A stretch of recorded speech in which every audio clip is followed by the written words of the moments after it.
이슬비가 서울 외곽의 한적한 거리 위로 조용히 내리며 모든 것을 희미한 안개 속에 감쌌다.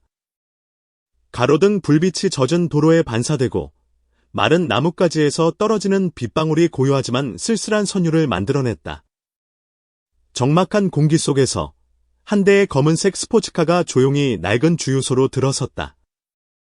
손흥민이 차에서 내리며 낮게 눌러쓴 모자로 유명한 얼굴을 가렸다. 그는 관심을 끌 생각이 없었다. 그저 고된 훈련을 마친 후 집으로 가기 전에 기름을 넣으려 했을 뿐이었다. 이런 봄비는 항상 그를 깊은 회상에 잠기게 했다. 맨발로 흙바닥을 뛰어다니며 제대로 된 축구화를 간절히 원했던 어린 시절의 기억이 떠올랐다.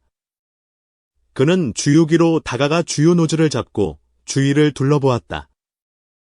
주변은 조용했고 낡은 차량 몇 대만이 주차되어 있었다. 주유소 내 편의점에서는 따뜻한 노란빛이 새어나왔고 계산대 뒤에는 한 젊은 여성이 서 있었다. 그녀는 소박하지만 강인한 아름다움을 지닌 여성이었다. 클라라. 섬세한 얼굴은 피로로 인해 창백했지만 손님을 맞이하는 눈빛에는 여전히 부드러움이 깃들어 있었다. 갈색 머리는 단정히 묶여 있었고 눈 밑에는 깊은 다크서클이 남아있어 여러 날 잠을 설친 듯했다. 편의점 한쪽 구석에는 8살쯤 되어 보이는 소년이 낡은 테이블에 앉아 있었다. 그는 해진 공책에 집중해서 글씨를 써내려갔다. 작은 손가락은 짧은 연필을 꼭 쥐고 있었고 그가 입고 있는 외투는 색이 바랬으며 목 부분이 헤어져 있었다. 운동화도 너무 낡아 밑창이 거의 닳아버린 상태였다. 손흥민은 한동안 그들을 바라보았다. 어딘가 익숙한 감정이 가슴 깊이 스며들었다.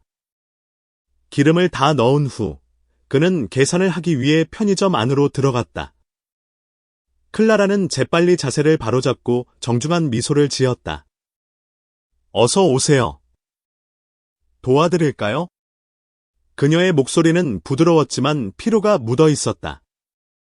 손흥민은 카드를 내밀며 동시에 소년을 힐끗 바라보았다. 저 아이는 당신 아들인가요? 다소 갑작스러운 질문이었지만 그는 호기심을 억누를 수 없었다. 클라라는 순간 멈칫했지만 이내 고개를 끄덕였다. 내 아이 이름은 벤이에요. 열심히 공부하는 것 같네요.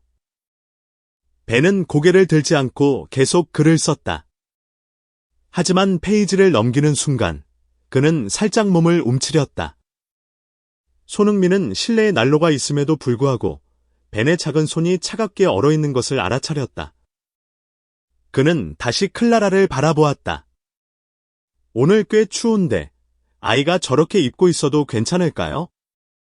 클라라는 고개를 약간 숙이며 애써 미소를 지었다. 우린 괜찮아요.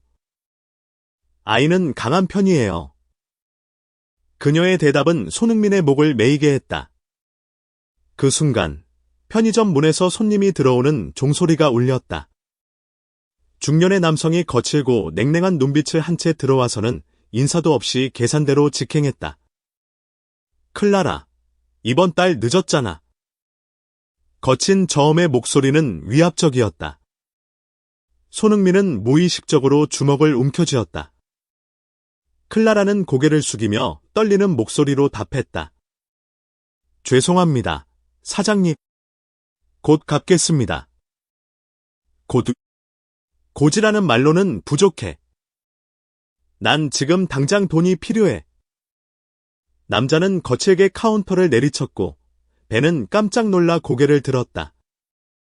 그의 눈동자에는 두려움이 가득했다. 돈을 못 갚으면 어떤 일이 생길지 알지. 난 2번 말하는 거 싫어해. 손흥민은 이 광경을 보며 속이 끓어올랐다. 저건 단순한 가게 주인이 아니었다. 가난한 사람들의 약점을 이용해 착취하는 냉혹한 인간이었다. 그는 가만히 지켜볼 수 없었다. 저 사람 누구죠? 그는 낮은 목소리로 물었지만 말투에서는 단단한 결의가 느껴졌다. 클라라는 아무 말 없이 고개를 저었다. 제발 끼어들지 말라는 신호였다. 그러나 그녀의 불안한 눈빛이 모든 것을 말해주고 있었다. 거친 남자는 손흥민을 힐끗 보더니 비웃듯 입꼬리를 올렸다. 유명한 축구선수가 이런 초라한 곳에도 오는군. 말투에는 조롱이 섞여 있었다. 손흥민은 대답하지 않았지만 그의 눈빛은 싸늘하게 변했다. 무언가가 그의 마음속에서 자리 잡았다. 결단. 더 이상 참을 수 없는 분노? 중년의 남자는 코트 주머니에서 구겨진 종이 한 장을 꺼내 거칠게 계산대 위에 던졌다. 종이는 카운터 위를 미끄러지듯 지나가다 거의 바닥으로 떨어질 뻔했다. 클라라는 급히 종이를 집어들었고 떨리는 손으로 그 위에 적힌 숫자를 확인했다. 200만 원. 매달 빚은 불어났고 이자는 한치의 자비도 없이 가차없이 늘어갔다. 벤은 계산대 구석에서 조용히 앉아 두 손으로 공책을 꼭 쥐고 있었다. 어린 눈동자에는 두려움이 가득했지만 울지 않으려 애쓰고 있었다. 손흥민은 쉽게 화를 내는 성격이 아니었다. 하지만 지금 분노가 밀려왔다. 그는 깊이 숨을 들이마시며 감정을 다스린 후 낮고 단호한 목소리로 물었다. 저 사람이 누구죠? 클라라는 잠시 망설이다가 조용히 답했다. 제 예전 고용주예요. 이 편의점의 원래 주인이자 제게 돈을 빌려준 사람이죠. 거친 남자는 비웃듯 콧방귀를 뀌며 카운터에 몸을 기댔다. 아하, 이 친구는 아직 아무것도 모르나 보네. 그는 손흥민을 흘긋 쳐다보며 비아냥거렸다. 알겠어. 저런 여자들은 늘 불쌍한 척 연기하는 법이지. 하지만 현실은 쓸모없는 존재야. 나 없었으면 저 여자랑 애새끼는 진작에 굶어 죽었을걸. 클라라는 입술을 깨물며 필사적으로 감정을 억눌렀다. 하지만 벤은 더 이상 참지 못했다. 그는 벌떡 일어나 엄마의 옷자락을 꼭 붙잡았다. 거짓말이에요. 우리 엄마는 쓸모없는 사람이 아니에요.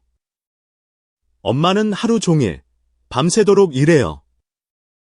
아무도 도와주지 않아요. 벤의 떨리는 목소리를 들으며 손흥민의 가슴이 죄어왔다. 남자는 냉소적인 미소를 지었다. 말은 잘하는군. 하지만 말이야, 돈은 여전히 갚아야 한다고. 그는 몸을 숙이며 클라라에게 천천히 속삭였다. 규칙 알지? 돈이 없으면 다른 걸로 대신 갚아야지. 클라라는 손을 꽉 쥐었고 손톱이 손바닥을 파고들 정도로 손이 새하얗게 질렸다. 갚을게요. 조금만 시간을 더 주세요. 그 말, 2달 전에도 들었지. 그는 비웃으며 낮게 웃었다. 뭐, 좋아. 오늘은 후한 편이니까 특별히 일주일 더 줄게. 그리고 벤을 내려다보며 눈을 가늘게 떴다. 기한이 지나도 못 갚으면 이 꼬마가 내 밑에서 일하게 될 수도 있겠군. 벤은 공포에 질려 뒷걸음질치며 엄마의 손을 꼭 붙잡았다. 손흥민의 혈관 속에서 분노가 끓어올랐다. 그는 한 발 앞으로 나서며 클라라와 남자 사이를 막아섰다. 목소리는 낮지만 그 한마디 한마디가 강한 힘을 지니고 있었다. 지금 어린아이를 협박하는 겁니까? 남자는 눈을 가늘게 뜨더니 갑자기 웃음을 터뜨렸다. 오, 이제 영웅놀이를 하겠다는 건가? 손흥민은 아무 대답도 하지 않았다. 단지 그를 똑바로 바라볼 뿐이었다. 그의 침묵 속에는 묵직한 무언가가 있었다. 남자도 그것을 느낀 듯했다. 그는 어색한 웃음을 흘리며 카운터 위의 종이를 거칠게 낚아챘다. 일주일, 잊지 마라. 그리고는 뒤돌아 걸어 나갔다. 남자가 사라지자 남겨진 공기는 무겁게 가라앉았다. 벤은 떨리는 손으로 클라라를 꼭 껴안았다. 울지 않으려 애썼지만 그 큰 눈에는 이미 눈물이 그렁그렁 맺혀 있었다. 손흥민은 주먹을 꽉 쥐었다. 그냥 지나칠 수 없는 일이었다. 절망 속에서 피어나는 희망. 클라라는 의자에 주저앉았다. 아직도 손이 떨리고 있었다. 손흥민은 그녀를 한참 바라보다가 조용히 물었다. 왜 경찰에 신고하지 않았습니까? 클라라는 쓴웃음을 지었다. 경찰이 뭘 해줄 거라고 생각하세요? 저는 이 가게를 임대한 공식 계약서도 없고 법적으로 아무것도 보장받을 수 없어요. 경찰 입장에서는 단순히 빚을 갚지 않는 사람일 뿐이에요. 손흥민은 아무 말도 하지 못했다. 그는 축구계에서도 비슷한 일들을 목격한 적이 있었다. 권력을 가진 자들이 약한 사람들을 짓밟고 법은 그들을 보호해주지 않았다. 저 사람, 이름이 뭐죠? 장대호. 그 이름을 손흥민은 똑똑히 기억했다. 그는 깊이 숨을 들이마신 뒤 입을 열었다. 여기를 떠날 생각은 없어요? 클라라는 멍하니 손흥민을 바라보았다. 무슨 뜻이죠? 이곳을 떠나서 다시 시작하는 겁니다. 클라라는 피식 웃으며 고개를 저었다. 전 벤을 키워야 해요. 도망칠 수 없어요. 벤은 엄마의 손을 꼭 잡고 조그맣게 물었다. 엄마, 우리가 떠나면 엄마는 더 행복해질까? 그녀는 쉽게 대답하지 못했다. 벤을 바라보던 그녀는 다시 손흥민을 보았다. 지금 저희를 돕겠다는 건가요? 손흥민은 잠시 침묵했다가 천천히 말했다. 전 원래 남의 일에 함부로 끼어들지 않습니다. 하지만 이번엔 그냥 지나칠 수 없을 것 같군요. 클라라는 조용히 그를 바라보았다. 손흥민 같은 사람. 성공한 축구 스타. 모든 것을 가진 사람. 그런데도 왜 이런 작은 편의점에서 자신들과 엮이는 걸까? 하지만 그의 눈빛에는 동정심이 없었다. 오직 진실된 결의와 확고한 의지가 담겨 있었다. 그리고 몇 년 만에 처음으로 클라라는 어쩌면 정말로 벗어날 길이 있을지도 모른다고 느꼈다. 서울의 작은 골목 사이로 바람이 매섭게 불어왔고 차가운 공기가 창문의 작은 틈새까지 스며들었다. 작은 침대 위에서 벤은 마른 담요에 몸을 웅크린 채 깊이 잠들어 있었다. 하지만 그의 작은 손은 여전히 공책을 꼭 안고 있었다. 삐뚤빼뚤한 글씨였지만 그 속에는 포기하지 않는 강한 의지가 담겨 있었다. 방 한쪽에서는 클라라가 책상에 앉아 있었다. 그녀의 눈은 텅 빈 듯한 시선으로 손에 든 빈 문서를 바라보고 있었다. 200만 원. 그녀에게는 너무나도 큰 금액이었다. 하지만 그것만이 문제가 아니었다. 클라라는 알고 있었다. 장대호는 단순히 돈을 갚는다고 해서 쉽게 놓아주는 사람이 아니었다. 그의 표적이 된 이상 평생 그늘 속에서 벗어나지 못할 것이었다. 손흥민의 목소리가 그녀의 머릿속에 메아리쳤다. 여기를 떠날 생각은 없어요? 그 질문이 계속해서 가슴을 두드렸다. 마치 그녀에게 새로운 길을 제시하는 열쇠처럼. 그러나 정말 용기를 내어 그 문을 열 수 있을까? 클라라는 조용히 벤을 바라보았다. 아직 어린 나이였지만 벤은 자신의 처지를 누구보다 잘 알고 있었다. 추운 겨울에도 그는 낡고 헤어진 외투에 대해 불평하지 않았다. 엄마가 피곤해 보일 때면 장난감이나 간식을 조르지도 않았다. 그는 너무 어렸다. 그러나 이미 세상의 무게를 이해하고 있었다. 클라라는 깊이 한숨을 내쉬었다. 그리고 결심했다. 그녀는 이 삶에 아들을 묶어둘 수 없었다. 다음 날 아침, 벤이 아직 잠들어 있을 때 클라라는 조용히 휴대폰을 들었다. 손가락이 약간 떨렸지만 그녀는 메시지를 보냈다. 당신의 제안에 대해 더 듣고 싶어요. 얼마 지나지 않아 휴대폰이 진동했다. 주유소 근처 카페에서 봅시다.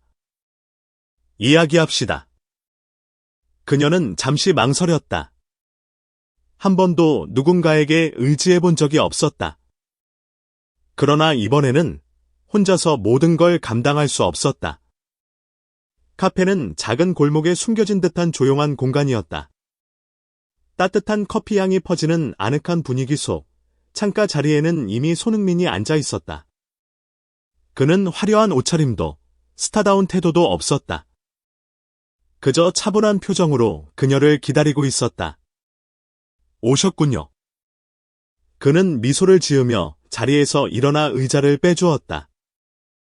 클라라는 조용히 자리에 앉았다. 그녀의 손은 무의식적으로 얽혀 있었다. 어젯밤 내내 고민했어요. 그녀가 입을 열었다. 목소리에는 약간의 떨림이 섞여 있었다. 도망치고 싶지는 않아요. 하지만 벤을 이 상황 속에 계속 둘 수도 없어요. 손흥민은 조용히 그녀의 말을 들었다. 당신은 내가 다시 시작할 수 있다고 했죠. 하지만 저는 아무것도 없어요. 돈도, 집도, 기댈 곳도. 그녀의 목소리는 점점 작아졌다. 그러나 손흥민은 단호했다. 하지만 당신은 자신을 가지고 있고 벤을 가지고 있습니다. 그녀는 씁쓸하게 웃었다. 그게 충분할까요? 저는 그렇게 믿습니다. 그의 목소리에는 확신이 담겨 있었다. 그리고 그는 조용히 물었다. 예전에 베이킹을 좋아한다고 하지 않았나요? 클라라는 놀란 듯 그를 바라보았다. 네. 하지만 어릴 적 꿈 같은 거였어요. 이제는 사치일 뿐이죠. 저는 그렇게 생각하지 않아요. 손흥민은 몸을 약간 앞으로 기울이며 말했다. 그의 목소리는 낮았지만 깊은 진심이 담겨 있었다. 저는 당신의 과거를 지울 수는 없어요. 하지만 새로운 미래를 만드는 걸 도울 수는 있습니다. 누군가의 아래에서 억눌리거나 두려움 속에 살아가지 않아도 되는 미래를요. 클라라는 뜨거운 커피를 꼭 쥔 채 손흥민의 말을 곱씹었다. 그는 조용히 작은 봉투 하나를 테이블 위에 올려두었다. 이건 시작을 위한 자금입니다. 빌려주는 것도 동정도 아닙니다. 저는 단지 당신을 믿는 겁니다. 클라라는 멍하니 그 봉투를 바라보았다. 저를 믿는다고요? 벤이 당신을 믿잖아요. 8살짜리 아이도 엄마를 믿고 있는데 저라고 못할 이유가 없죠. 그녀의 가슴이 먹먹해졌다. 누군가 그녀를 믿어준다는 것. 그런 경험은 그녀에게 너무나 낯설었다. 조금만 더 생각할 시간을 주실 수 있나요? 물론이죠. 하지만 두려움이 당신을 대신 선택하게 두지 마세요. 그날 밤, 클라라는 벤의 머리카락을 조용히 쓰다듬었다. 벤은 자면서도 나지막한 목소리로 물었다. 엄마. 엄마도 꿈이 있어. 그녀는 순간 멈칫했다. 엄마. 기회가 있으면 잡을 거야. 클라라는 눈을 감았다. 그리고 아이의 이마에 부드럽게 입을 맞췄다. 엄마도 해볼게, 벤. 엄마도 해볼게. 몇 일 후, 클라라는 다시 손흥민을 만났다. 이번에는 고개를 숙이지 않았다. 절 포기하지 않겠어요? 손흥민은 미소 지으며 그녀를 바라보았다. 잘 생각하셨습니다. 그들은 악수를 나누었다. 그것은 단순한 악수가 아니었다. 가진 것이 많고 적음의 문제가 아닌 서로를 믿는 사람들 사이의 신뢰였다. 그리고 그 순간부터 모든 것이 변하기 시작했다. 새로운 시작. 며칠이 지나면서 클라라의 삶은 완전히 새로운 국면에 접어들었다. 더 이상 고개를 숙이고 참기만 하던 여자가 아니었다. 이제 그녀는 스스로 기회를 잡기로 결심했다. 그러나 변화는 결코 쉬운 일이 아니었다. 손흥민의 도움을 받았음에도 불구하고 그녀는 여전히 혼란스러웠다. 어디서부터 시작해야 할지, 자신에게 그럴 능력이 있는지조차 확신이 없었다. 하지만 한 가지는 분명했다. 이제 그녀에게는 돌아갈 길이 없었다. 첫 번째 걸음, 시작할 곳을 찾다. 어느 아침, 손흥민은 차를 몰아 클라라와 벤을 서울 외곽의 작은 동네로 데려갔다. 이곳은 그녀가 익숙한 번잡한 거리와는 달리 한적하고 조용했다. 그러나 그 속에는 묘한 활기가 느껴졌다. 작은 카페들, 오래된 빵집, 그리고 인사를 나누며 오가는 친근한 주민들. 차는 한 작은 건물 앞에서 멈췄다. 오래된 간판이 달려있는 낡은 가게. 안으로 들어가니 다소 낡았지만 여전히 따뜻한 분위기가 감도는 주방이 있었다. 여긴 어디죠? 클라라는 놀란 눈으로 손흥민을 바라보았다. 1년 전 문을 닫은 오래된 빵집입니다. 손흥민은 조용히 말했다. 제가 인수했어요. 만약 새롭게 시작하고 싶다면 이곳이 적절할 것 같아서요. 클라라는 입을 떡 벌렸다. 직접 사셨다고요?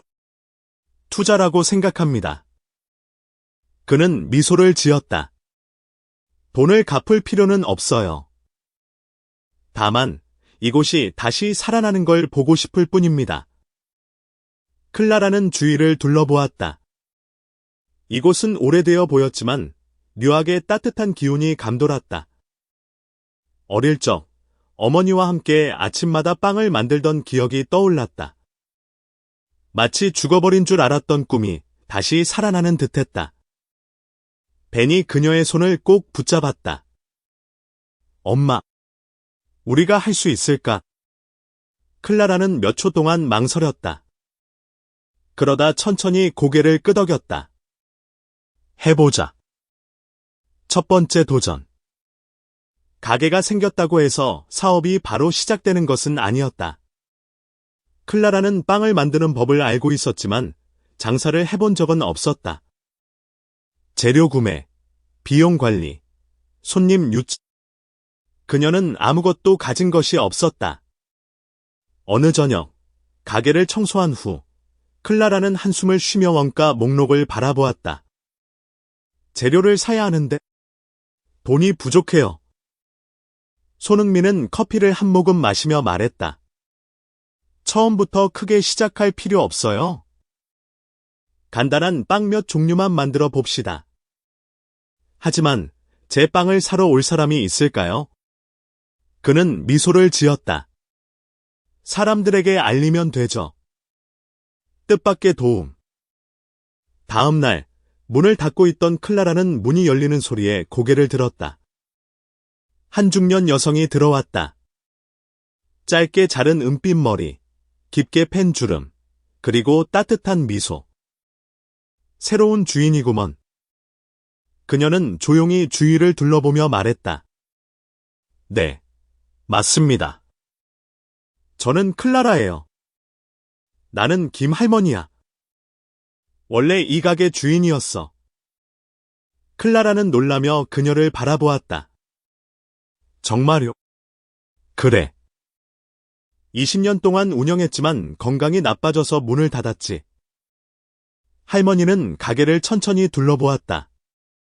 빵을 만들 줄 아나? 네. 하지만 경험이 많지는 않아요. 김 할머니는 빙그레 웃었다. 그럼 잘 됐네. 도움이 필요하면 알려주지. 클라라는 깜짝 놀랐다. 정말 도와주실 건가요? 이 가게는 내 삶의 일부였어. 다시 살아나는 걸 보고 싶어. 그 순간, 클라라는 누군가가 자신을 진심으로 믿어준다는 것을 느꼈다. 작지만 단단한 시작. 김 할머니의 조언과 손흥민의 도움으로 클라라는 첫 빵을 만들기 시작했다. 처음부터 가게를 열지는 않았다. 우선 소량의 빵을 만들어 시범적으로 판매해보기로 했다. 손흥민은 기발한 아이디어를 냈다.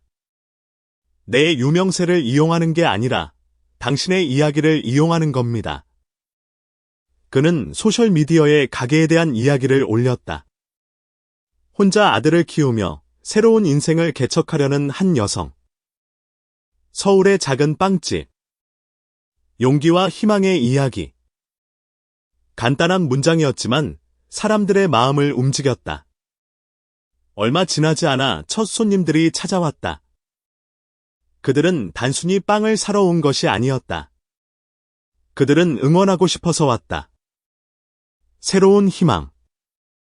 어느 날 저녁, 하루 영업을 마친 후 클라라는 지친 몸을 의자에 기댔다.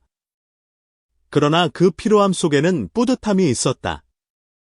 벤이 그녀에게 종이 한 장을 내밀었다. 엄마, 이거 봐요.